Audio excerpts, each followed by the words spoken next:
이번 달 중순 한미 정상회담을 앞두고 북한의 망발이 또다시 시작됐습니다.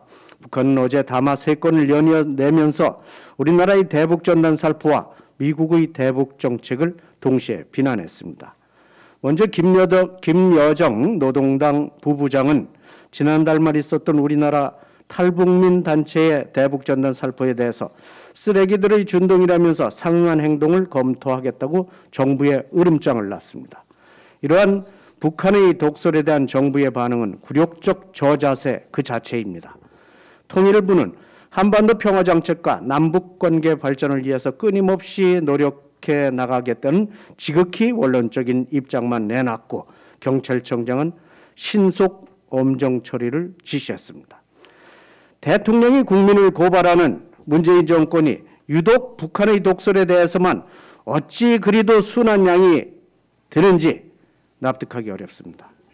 일명 김여정 하명법에서 만천하에 드러났듯이 문재인 정부가 대북발악의 저자세로 일관하고 북한 하명 받들기에만 급급하다 보니 문제가 더욱 심화되고 있는 것입니다.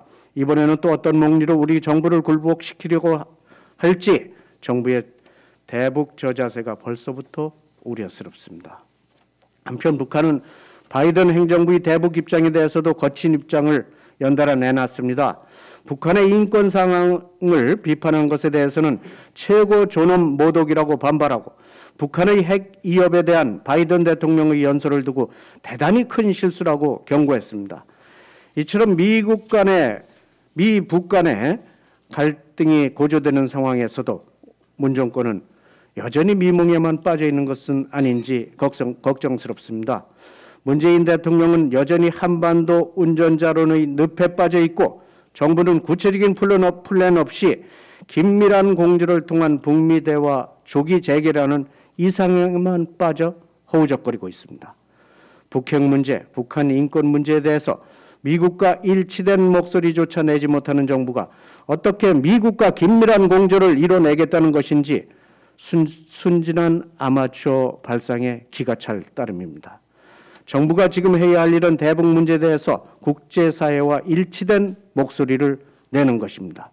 정부는 더 이상의 대북 저자세, 굴욕적 대북관을 버리고 단호한 대북 메시지와 외교 공조를 통해서 대북 문제를 순리대로 풀어나가시기 바랍니다.